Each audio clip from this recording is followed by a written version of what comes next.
누가 묻기를 죽은 자들이 어떻게 다시 살아나며 어떠한 몸으로 오느냐 하리니 어리석은 자여 너가 뿌리는 씨가 죽지 아니하면 살아나지 못하겠고 또 내가 뿌리는 것은 장래의 형체를 뿌리는 것이 아니요 다만 밀이나 다른 것의 알갱이 뿐이로되 하나님이 그 뜻대로 그에게 형체를 주시되 각 종자에게 그 형체를 주시느니라.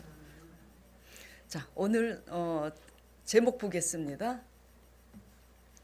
자, 어떻게 다시 살아나느냐고 묻는다면 눈물의 씨앗이라고 말하겠어요. 자, 어떻게 다시 살아나느냐고 물으신다면 눈물의 씨앗이라고 말하겠습니다. 자, 부활은 이성과 상식에 반하는 사실이라 이성과 상식으로는 설득하기가 어렵죠. 그러므로 믿음이 없으면 어떻게 다시 살아날 수 있는가라는 의문을 제기할 수밖에 없습니다. 바울은 이렇게 질문하는 자들을 향해서 오늘 본문 36절에 이렇게 얘기하고 있죠. 어리석은 자라고. 왜 어리석은 자냐? 너가 뿌리는 씨가 죽지 않으면 살아나지 못하듯이 우리의 부활도 그렇다는 거예요. 자, 씨를 농부가 심으면 어떻게 되죠? 거기에 물을 뿌리고 비가 안 오면 또 비가 오든지 물을 뿌리든지 하면 그 씨가 어떻게 돼요? 죽어서 터져야지 싹이 나잖아요. 죽지 아니하면 싹이 나지 않습니다. 그래서 씨 뿌리는 그 비유를 통해서 우리의 부활도 그와 같다고 얘기하고 있는 거예요. 각 식물의 종자들이 땅에 떨어져 죽은 후에 새로운 식물들을 만들어내듯이 인간의 죽음 역시 그것으로 끝나는 것이 아니라 새로운 부활체로 태어나기 위한 것임을 지금 비유로 얘기하고 있는 거죠. 우리가 너무나 당연시 여기고 있어서 그렇지 생각해 보세요. 그 작은 씨 하나가 땅에 떨어져 죽은 후에 어떻게 새로운 식물이 되는지. 그렇잖아요. 참 그것도 신비에 속한 겁니다. 우리가 당연시 여기면서 먹어서 그렇지 신비에 속한 거예요.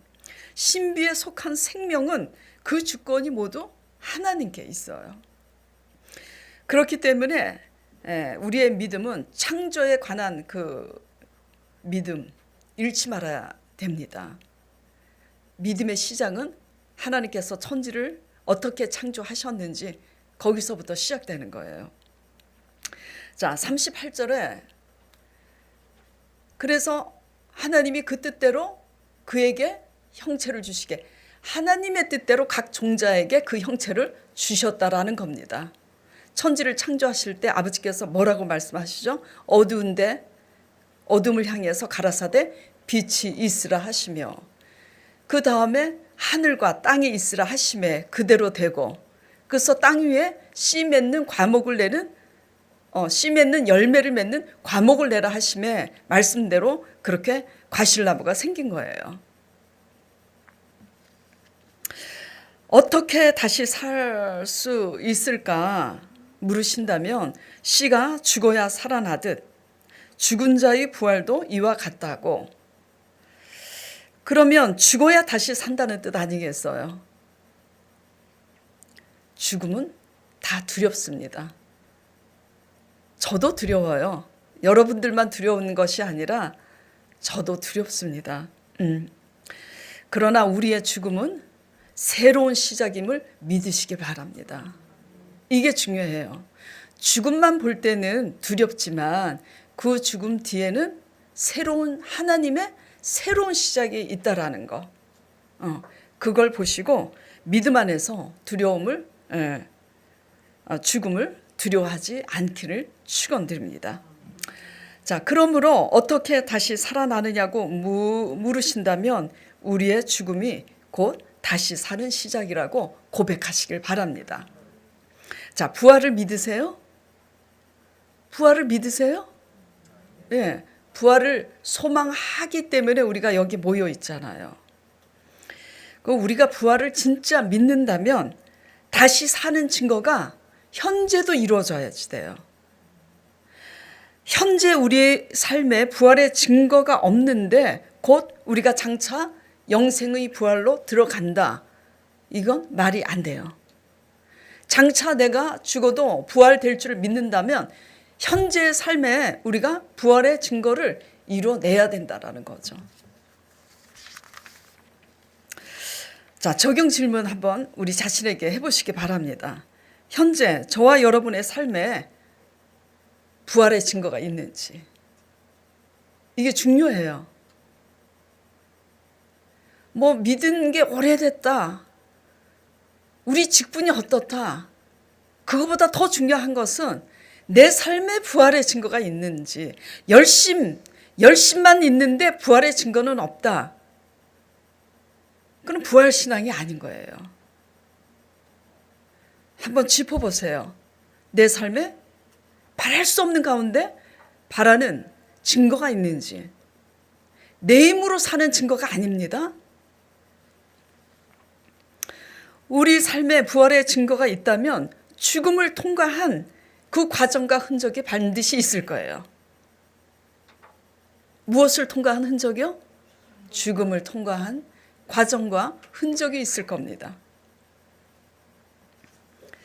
자, 우리의 죽음이 곧 다시 사는 새로운 시작이 되기 위해서는 무엇이 죽어야 되며 어떻게 죽어야 되는지 다시 한번 나눠보도록 하겠습니다. 자, 무엇이 죽어야지 될까요? 한마디로 이게 오늘의 핵심이에요. 우리의 생각이 죽어야 합니다. 뭐가 죽어야 한다고요? 우리의 생각이 죽어야지 돼요. 우리의 생각이 죽어야 다시 사는 역사가 있는 거예요. 생각이 바뀌지 아니하면 마귀한테 질 수밖에 없어요. 저번 주 지지난주 고린도 말씀하면서 뭐라 그랬죠? 하나님 믿노라 하면서도 사람끼리 용서해서 하나 중심으로 하나가 되지 못하면 이미 패한 신앙이라고 그랬죠. 예. 표면적인 신앙이 유대인 그리스도인이 아닙니다. 우리의 열심이 그리스도인이 아니라고요. 거듭 말씀드리지만 중심으로 하나가 되지 못한 신앙은 먼저 하나님 앞에 헌금을 드리기 전에 그 사람과 화해하고 드려야 11조도 받으시는 거고 헌물도 받으시는 거라고 우리가 나누었죠. 여러분 다 중심으로 하나가 되셨나요? 오늘은 생각이 바뀌지 않으면 뭐죠?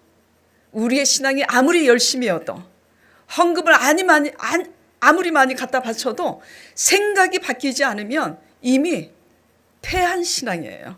누구한테? 마귀한테. 마귀는 죽이고 멸망시키죠. 훔쳐가요, 다. 생각이 바뀌어야 이길 수 있음을 믿으시기 바랍니다. 그러면 이제 무엇이 죽어야 되느냐? 생각이 죽어야 된다고 나눴죠. 그러면 어떻게 죽어야 하는가? 또 방법의 문제예요.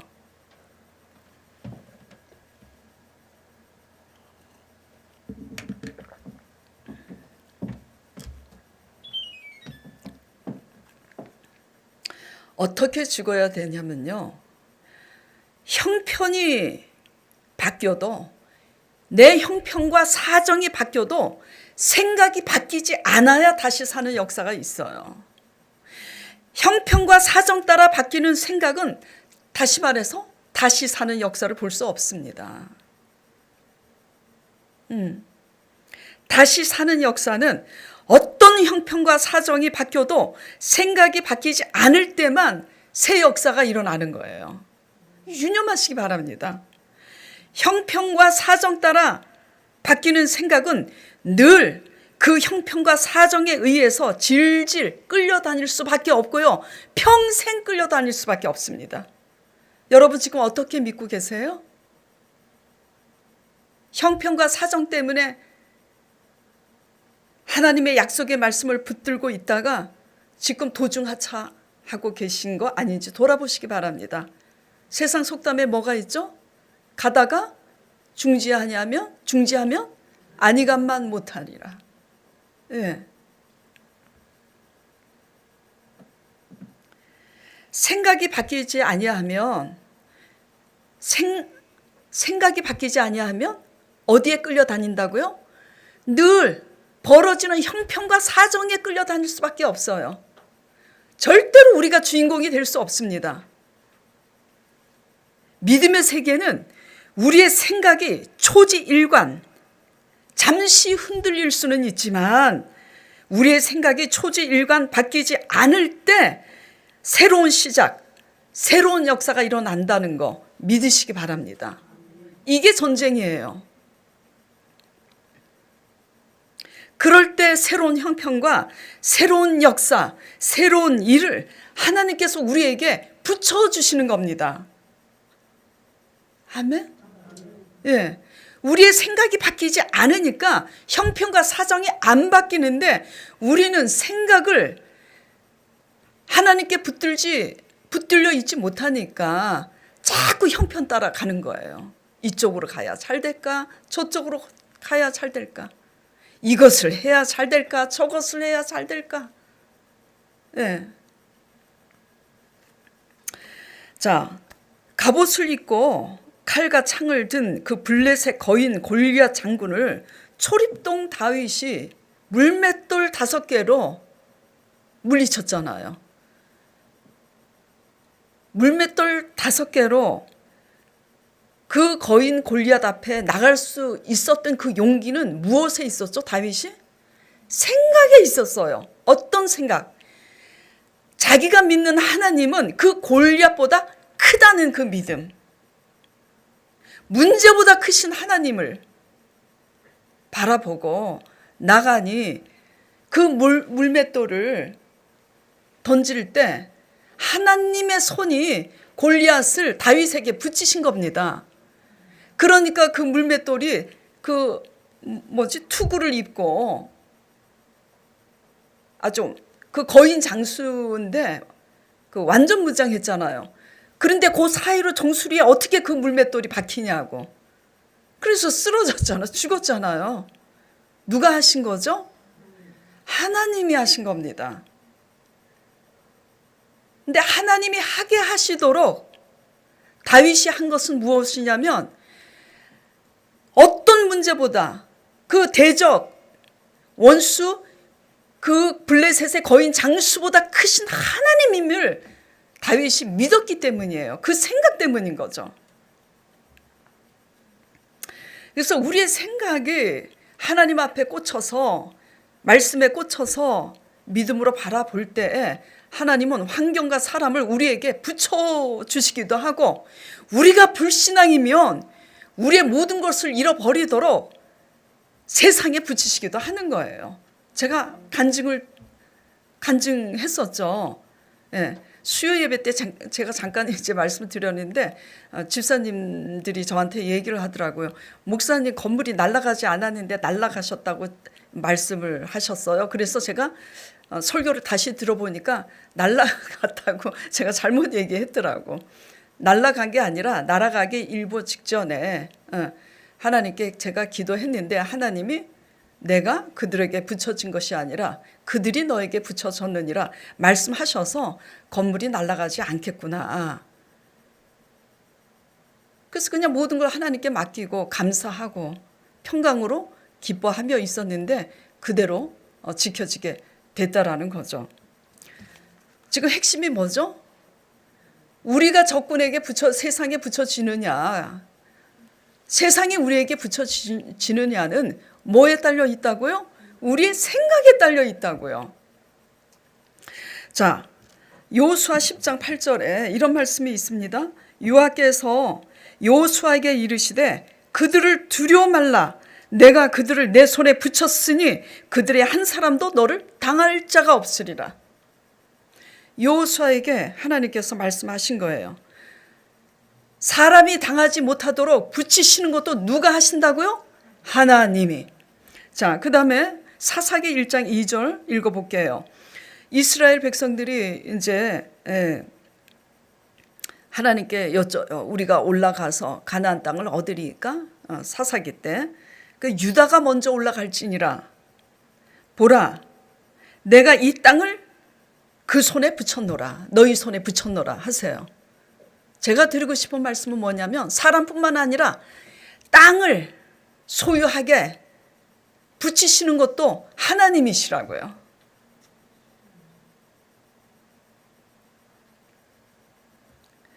레위기 20장 5절에는 이런 말씀이 있어요. 내가 이 성의 모든 부와 모든 소득과 모든 귀물과 보물을 그 원수의 손에 붙이리니 바벨론으로 옮겨 칼로 죽이리라. 이스라엘의 불신앙과 타락 때문에 하나님께서 이렇게 말씀하셔서 다 그 성이 불타고 그 모든 소득과 그 모든 보물을 다 뺏긴 거 아닙니까? 지금 무엇을 입증하고 있는 거죠? 다시 사는 역사를 일으키시는 것도 다시 얻게 되도록 붙이심도 모든 것을 한순간에 잃어버리도록 넘기심도 다 하나님이 주관하고 계신다라는 거죠.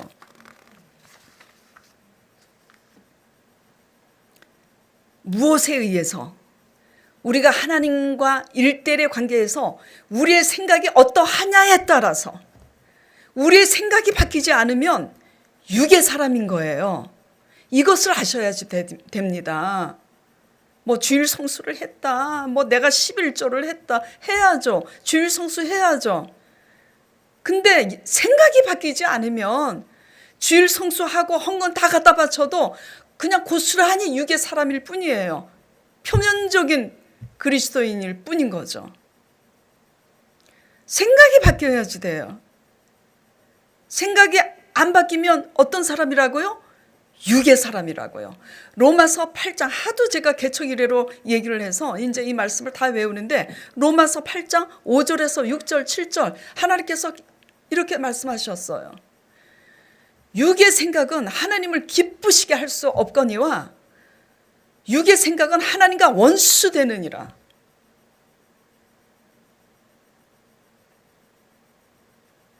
영을 쫓는 사람이라야 성령이 그 안에 계시고 그리스도의 영이 없는 사람은 그리스도인이 아니라 이렇게 기록되어 있습니다.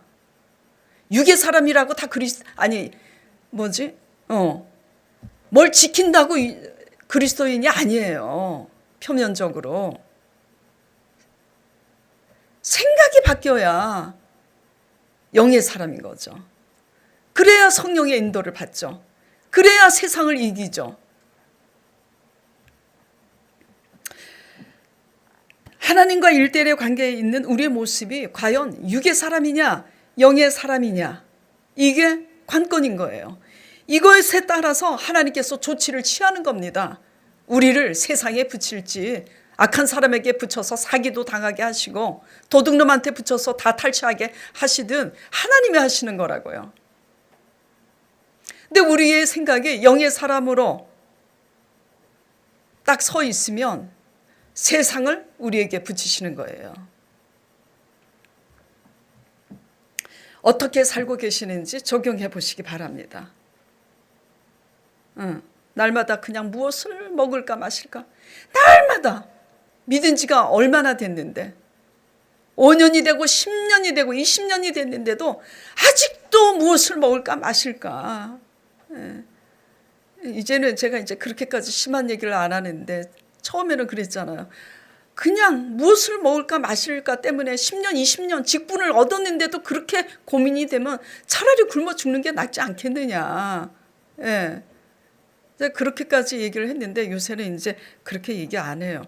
왜냐하면 죽을 각오를 하고 하나님께 맡겨보라는 그런 의도에서 이제 그렇게 강하게 얘기를 했었는데 늘 형편과 사정에 의해서 끌려다니는 삶은 아닌지 돌아보시기 바랍니다. 그러니까 새로운 역사를 하나님께서 일으킬 수가 없다라는 거죠. 그러니까 아직도 형편과 사정에 의해서 끌려다니는 삶이라면은 우리는 아직도 생각이 하나님께 집중되어 있지 않는 증거입니다. 우리의 생각이 믿음에 꽂혀 있지 못하고 있는 증거예요. 결단하시고 하나님 말씀을 굳게 붙잡길 바랍니다. 우리의 이기고 지는 것, 저는 이제 목회자니까 제가 목회자답게 얘기하면 이기고 지는 것, 성도들이 좋아하는 식대로 말씀드리면 여러분이 좋아하는 성공하고 망하는 것이 우리의 똑똑한 것에 있지 않다라는 것을 제발 기억하시기 바랍니다. 예. 여러분이 아무리 성실하고 여러분이 아무리 똑똑해도요, 생각이 영적인 사람으로 바뀌지 않으면 어느 날 우리가 쌓아놓은 거 하루아침에 마귀의 밥이 된다라는 거, 악한 사람에게 다 하나님께서 넘기게 하신다라는 거 유념하시길 바라요. 그래서 말씀을 굳게 붙잡는 훈련을 해야 됩니다. 그런 힘쓰고 애쓰는 훈련을 하지 않으면 우리의 생각은 저절로 바뀌지 않아요. 믿음은 하나님의 말씀을 굳게 붙잡는 게 믿음입니다. 아무리 열심히 한다고 믿음에 이르지 않아요. 어떤 열심이어야 된다고요? 하나님의 말씀을 굳게 붙잡는 열심. 그 수고를 아끼지 않기를 바랍니다. 여러분들 일주일 내내 어떤 말씀 붙잡고 살았어요? 그 어떤 열심보다 하나님 말씀을 잊어버리지 않고 놓치지 않기 위해서 날마다 붙잡는 그런 열심과 수고를 게을리하지 않기를 바랍니다. 말씀을 잊어버리고 놓치면 다시 붙잡고 다시 기억하세요. 말씀을 놓치면 다 놓친 거예요. 그 심각성을 모르죠. 믿음이 너무 연약하면 이 심각성을 잘 모릅니다. 말씀을 놓치면요, 다 놓치는 거예요. 근데 그게 언제 드러나냐면 말씀을 놓치고 사는 내 수고의 열심으로, 내가 땀 흘리고 사는 그 열심 10년 20년 하나님이 그래 네 힘대로 살아봐라. 그래서 내 힘으로 다 얻었다 했을 때 하나님이 무너뜨리시는 거예요. 예. 그렇기 때문에 지금 이제 이 말씀 듣는 그 분이 그냥 한숨을 있는 대로 다 쉬어. 그 한숨을 있는 대로 다 쉬시는 분이 제가 수년 전에 하나님이 기회를 주셨을 때 하나님 앞에 나오라고. 근데 안 나왔어요. 근데 이제 저희 교회 나오고 나서 얼마 전에 그러더라고요. 멱살을 잡아서라도 목사님 그때 저를 잡아다 놓지 그러셨어요. 그래서 나는 연약하고 그대는 어깨도 크고 체격이 큰데 내가 멱살을 잡고 끌어다 놓으면 맞아 죽으라고.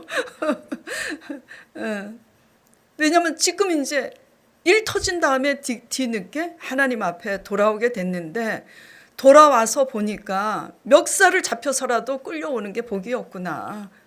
그걸 이제 느끼는 거죠.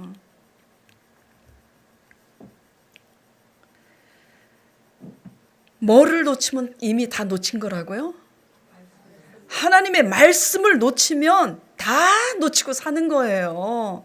근데 그냥 눈에 보이는 그 세상 사람이 추구하는 그 육의 것, 조금 얻었다고 뭐를 좀 얻은 줄 알고 여기고 살다가 이제 큰 코 다치는 거지.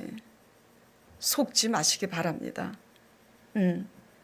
우리의 생사는요, 하나님의 말씀을 붙잡느냐 놓치느냐에 있음을 유념하시길 바랍니다. 왜냐하면 요한복음 1장 1절에 이렇게 말씀하셨어요. 태초에 말씀이 계시니 그 말씀이 하나님과 함께 계셨더라. 하나님보다 무엇을 강조하고 있죠? 말씀을 강조하고 있어요. 왜 말씀을 강조하고 있느냐? 말씀이 곧 하나님이시기 때문이죠. 말씀이 육신이 되어서 우리 안에 거하잖아요. 말씀이 육신이 되어서 예언하신 대로 예수 그리스도, 독생하신 예수 그리스도께서 우리 죄를 위하여 이 땅에 오셨잖아요. 말씀이 육신이 되어서 예언하신 대로 우리 죄를 위해서 죽으신 예수 그리스도를 선지자로 예언하신 대로 그 하나님 아버지께서 사흘 만에 다시 살아나게 하셨잖아요. 말씀을 믿으시기 바랍니다. 그래서 창세기 1장에 그 말씀 안에 무엇이 있었으니 그 말씀 안에 생명이 있었으니 그 말씀이 빛이 있으라 하심에 빛이 있었고 그 말씀이 씨 맺는 열매 맺는 과목이 되라 하심에 그 명령대로 종자의 형체가 입혀졌음이라고. 제가요 32 따지고 보니까 이걸 이제 간증하기 위해서 기도하다가 생각이 났어요. 아버지 설교를 이제 이 설교를 하는데 생각이 바뀌어야 한다. 이것에 대해서 예화를 하나 들든지 간증을 하나 하고 싶어요. 근데 기도하는데 생각이 나서 연수를 따져봤더니 32살 때였더라고요. 서초동에 살 때인데, 그러니까 32살 때 제가 구역장이었고요. 제 아들은 그때 4살이었습니다. 제가 외동딸이에요. 저는 무남동료 외딸인데 친정어머니가 쓰러져서 식물인간이 되었어요. 대학병원에서 이제 다시 소생하기는 틀렸으니까 집으로 모시고 가든지 중환자실에 이제 계시는데 의료보험이 되면 중환자실은 의료보험이 돼도 6개월이 되면은 이게 의료보험 혜택이 안 돼요. 그때 알았는데. 그래서 돈 적게 드는 방향으로 하라고 그러더라고요. 불가능하다라는 얘기죠. 그리고 동시에 제 남편은 폐결핵으로 대학병원에서 시한부 선고를 받았습니다. 얼마 살지 못할 거라고. 지금은 어떤지 모르겠지만 당시 저희 순복음 교회는 1년에 한 번씩 교구 목사님이 대신방을 했었어요. 1년에 한 번씩 신방을 이제 도셨는데, 제가 초신자 때부터 하나님의 말씀을 너무 사모한지라 하나님의 말씀을 묵상하고 기도 생활을 열심히 나름대로 했었어요. 그렇기 때문에 이제 그 믿음이 있어서 대신방에 목사님이 어떤 말씀을 가지고 오실까 굉장히 기대했어요. 설레이면서. 왜죠? 지금 상황이니만큼. 남편도 시한부 선고 받았지, 친정 엄마도 식물인간으로 중환자실에 있지. 그러니까 상황이니만큼 제가 날마다 말씀을 묵상하고 기도하고 있으니까 하나님께서 좋은 말씀을 주시지 않을까 기대하고 설레어서 안절부절하면서 목사님이 이제나 저제나 오실까. 근데 목사님이 오셨어요. 엄청 기대하면서 이제 기다리는데 주의 종이 말씀을 이제 주셔요. 하박국 말씀을 펼치라고 그러더라고요. 순간 속으로 짜증이 확 나는 거예요. 하박국 말씀은요 3장까지밖에 없어요. 좋은 말씀 하나도 없습니다. 악인이 형통하고요. 악인이 형통해요. 그래서 하박국 선지자가 왜 악인이 형통합니까? 하나님 백성들은 이렇게 고난을 받고, 근데 하나님이 3장에 뭐라고 응답하시냐면 묵시로 정한 때가 있나니, 악인의 형통에 대해서 부러워하지 말라고 묵시로 정한 때가 있다고 하시면서 무화과 나무에 무화과 열매가 없고 포도나무에 포도 열매가 없고 밭에 식물이 없고 외양간에 소가 없을지라도 여호와로 인하여 즐거워할지로다. 딱 그 말씀밖에 없어요. 설마 했는데 주의 종이 목사님이 하박국 3장 17절 18절 되는 꼴이 없어도 여호와로 인하여 즐거워하라. 그 말씀을 딱 주시는 거예요. 속이 부글부글부글. 기대하는 만큼 상심도 큰 거야. 근데 목사님 앞에서 속이 부글부글 한다고 성질을 낼 수는 없고. 근데 또 목사님이 한술 더 뜨세요. 뭐라고 이제 간단하게 얘기하시고, 뭐라고 얘기한지 그 다음부터는 안 들려 하나도. 딱 일어나시면서 뭐라고 그러시냐면, 아이고 오구역장님, 하나님이 엄청 사랑하시는 것 같다고, 그 모든 사람보다 특별히 사랑하시는 것 같대요. 속으로 약 올려 지금? 그래서 이제 목사님이 나가시고 제가 솔직히 얘기를 하는 거예요. 이제 뭐 이제 철이 없으니까 그때 그랬죠. 목사님이 나가시자마자 성경책을 제 앞에 있는 성경책을 저 방구석으로 확 밀어버렸어요. 그러면서 제가 하나님께 이렇게 대들었어요. 제가 하박국입니까? 하박국이냐고 내가. 제가 모세예요? 내 이름은 오진이라고요. 하박국이나 모세나 되는 꼴이 없어도 하나님 한 분으로 기뻐할 수 있지. 저는 솔직하니 하나님 한 분으로 기뻐할 수 없는 인간입니다. 아니 솔직히 왜 그렇게 나한테 큰 것을 요구하시지? 제가 그랬어요. 그래서 제가 하박국이냐고 모세냐고 그랬더니 성령님이 말씀을 하시는 거예요. 그러면서 제가 그렇게 따지면서 제가 뭐라고 또 따졌냐면 저한테 왜 이러시냐고 그랬어요. 왜? 앞집에 영익이 우리 아들이 이제 그 아이들 이름이 어린 친구들 이름이 생각나는지 모르겠지만 앞에 영익이가 살았고요. 간호도 살았고요. 그래요. 또 있어요. 근데 영익이 엄마, 간호 엄마, 뒷집 아줌마 다 하나님 믿는 사람들인데 그 사람들은 주일날 교회 가고 싶으면 가고 놀러 가고 싶으면 놀고 11조도 물어보니까 안 내. 전도는 물론이요. 그러니 기도도 안 하죠. 그런 사람들이 말씀을 보겠습니까? 근데 편안하게 잘 사는데 나만 너무 힘든 거야. 그래서 제가 그랬어요.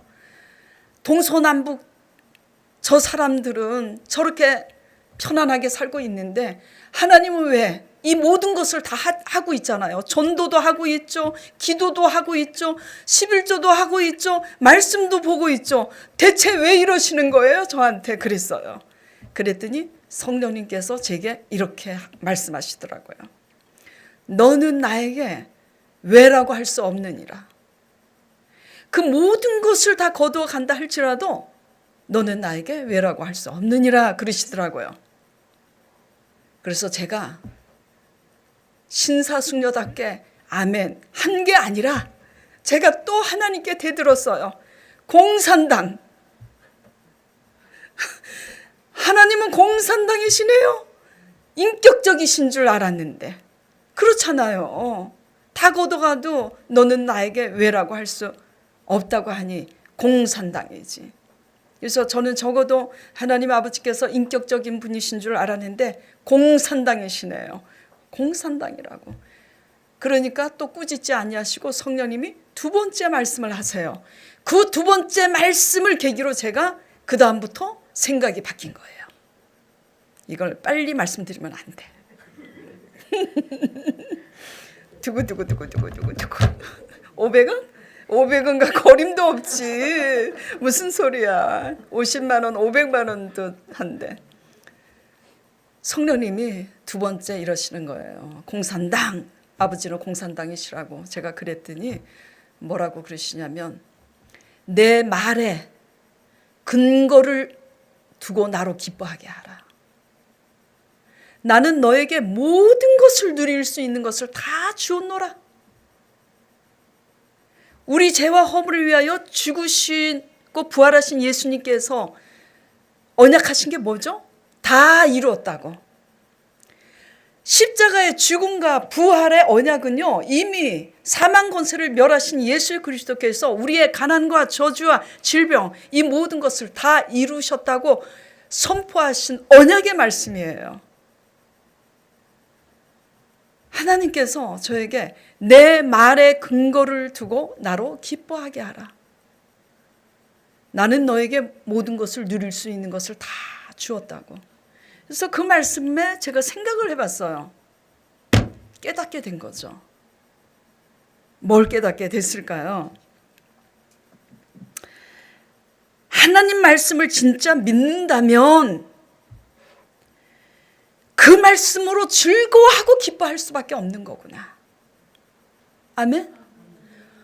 못 믿으니까 염려하고 두려운 거지. 진짜 믿으면 즐거워하고 기뻐할 수밖에 없는 거죠. 하나님은 바로 우리에게 이 믿음을 원하시는구나라는 것을 깨달았다는 거예요. 그때부터 제가 결단을 하고 큰 도화지에 그림을 그려서 벽에 붙였습니다. 어떤 그림을 이제 그렸냐면 제가 그림을 좀 그리잖아요. 예. 좁은 길을 그렸어요. 큰 도화지에다가 좁은 길. 그 좁은 길 끝에 뭘 그렸냐? 과실나무를 그렸어. 무슨 과실나무야? 내가 채찍에 맞음으로 나음을 입었다는 과실나무. 왜? 남편이 시한부 선고받고 친정엄마가 하나님을 안 믿은 상태에서 식물인간이 됐으니 그 상태로 눈물을 감으시면 어디 가세요? 그렇죠. 천국에 못 들어가세요. 그래서 그 과실나무, 약속의 말씀이 달려있는 과실나무를 그 좁은 길 끝에 딱 그림을 그리고 그 좁은 길이 시작되는 그 입구에는 사람을 하나 그렸어. 그 사람이 누굴까요? 저예요. 결단을 한 거야. 그리고 저와 그 좁은 길 끝에 과실나무 있는 그 길 과정에는 이 허리케인 같은 이 태풍이 몰아치는 바람을 그렸어요. 동글동글하게. 막 바람이. 왜 그 그림을 그렸냐? 내 말에 근거를 두고 나로 기뻐하게 하라 그러시잖아요. 다시 사는 역사는 오직 믿음으로 말미암아 여호와로 인하여 하박국 선지자처럼 기뻐할 때 하나님께서 다시 사는 역사를 하나님이 일으키시기 때문에 어떠한 풍랑이 불어도, 지금 풍랑은 뭐죠? 친정엄마가 식물인간이고 남편이 시한부 선고 받았고 저는 무난 동료 외딸인데다가 우리 아들은 4살이에요. 우리 아들을 내가 혼자 키우려면 우리 아들을 맡길 곳도 없는 거야. 돈도 벌어야 되잖아요. 그러니까 저는 그 과실나무를 딸 때까지 그 거센 풍랑을 뭐죠? 이겨내야 돼. 그래서 그때부터 말씀을 붙잡고 하나님께 매달려서 기도하기 시작하는 겁니다. 한 달이 가고 2달이 가고 기도를 하니까 환경은 달라진 게 없는데 마음에 기쁨이 평강이 와. 근데 내가 느껴요. 기도하는 사람만 느낍니다. 평강이 무릎까지 차, 배까지 차, 목에까지 차, 머리까지 차. 그 차고 내 믿음의 수위가 한 단계 한 단계 올라가고 평강과 즐거움의 그 수위가 한 단계 한 단계 올라갈 때마다 그 입구에 있는 사람 그림, 나를 몇 발자국 더 띄워놓고 또 그리는 거예요. 또 그리고. 그럼 뭐랑 가까워지는 거죠? 과실나무랑 가까워지는 거지. 근데 어느 날 딱 느끼는 거야. 상황은 달라진 게 없는데 드디어 미쳤어. 평강과 기쁨이 넘쳐. 평강과 기쁨이 넘치니 되는 꼴이 없어도 여호와로 인하여 즐거워하게 되고 감사하게 되더라고요. 아멘. 그러니까 하나님께서 3번째 말씀이 임하더라고요. 내가 여호와 산마대에서 지금 치료하고 있다고. 할렐루야. 그래서 친정엄마가 식물인간이라 대학병원에서 의사 선생님이 불가능하다고 했는데 식물인간인데 정신을 차리고 바로 예수 그리스도를 믿으라고 제가 전하니 영접하고 일주일 내내 회개하셔서 구원받은 줄 믿으시기 바랍니다. 그리고 남편은 온데간데 없이 시한부 선고 받았는데 그 폐결에 그게 없어졌어요. 대학병원에서 어떻게 이런 일이.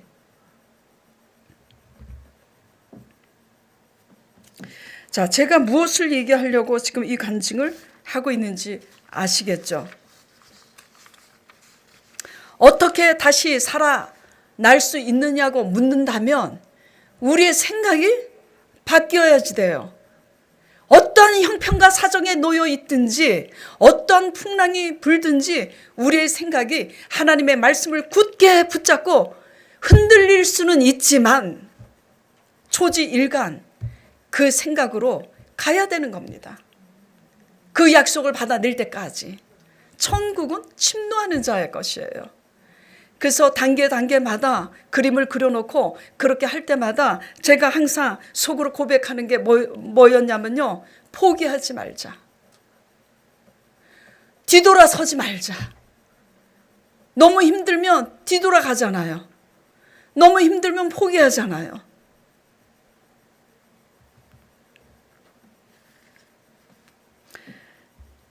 그 아버지의 말씀이 임하는 거예요. 여호와 삼마.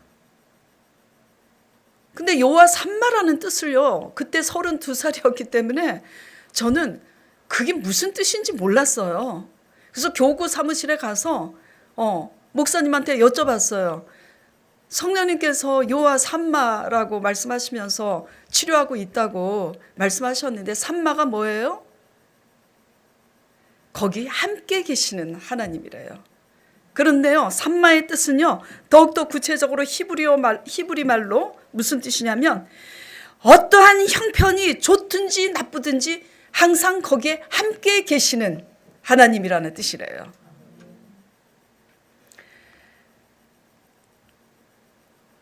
제가 여러분에게 드리고 싶은 말씀은요, 상황이 좋든지 나쁘든지 형편과 사정이 어떻게 달라졌든지 간에 우리의 생각이 하나님의 말씀에 근거를 두고 초지일간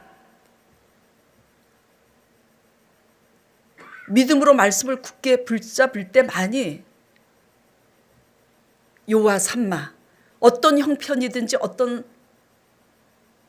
사정이 있든지 여호와 삼마 되셔서 우리와 함께 하신다라는 거 믿으시길 바라요. 심은 대로 거둡니다. 영적인 세계는. 내가 어떤 형편과 사정에 있든지 흔들리지 말아야 어떤 형편이든지 형편이 나쁘든지 좋든지 여호와 삼마 되시는 하나님이 함께 계신다. 이런 얘기를 지금 말씀드리고 있는 거예요.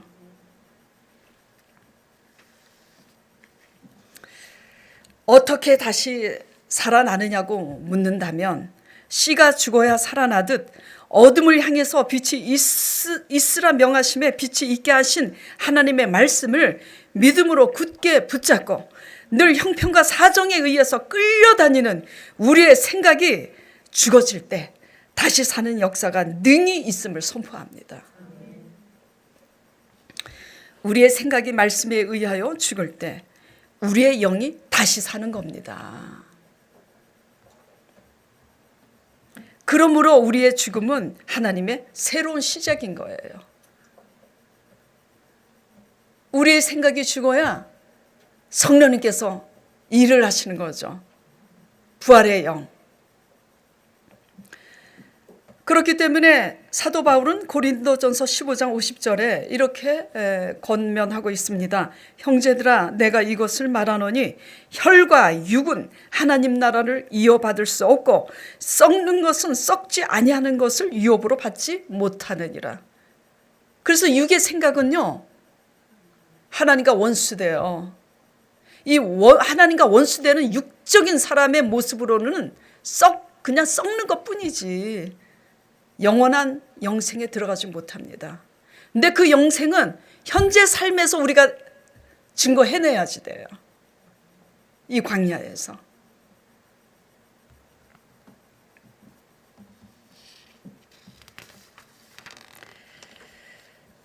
만일 너희 속에 그리스도의 영이 없으면 그리스도의 사람이 아니라. 로마서 8장 9절에. 네. 하나님 믿는다고 다 우리가 부활합니까? 생각이 영으로 바뀌어야 영으로 부활하는 거예요. 영이라야 시공간을 초월하는 겁니다. 아시겠습니까? 육은 육일 뿐이에요.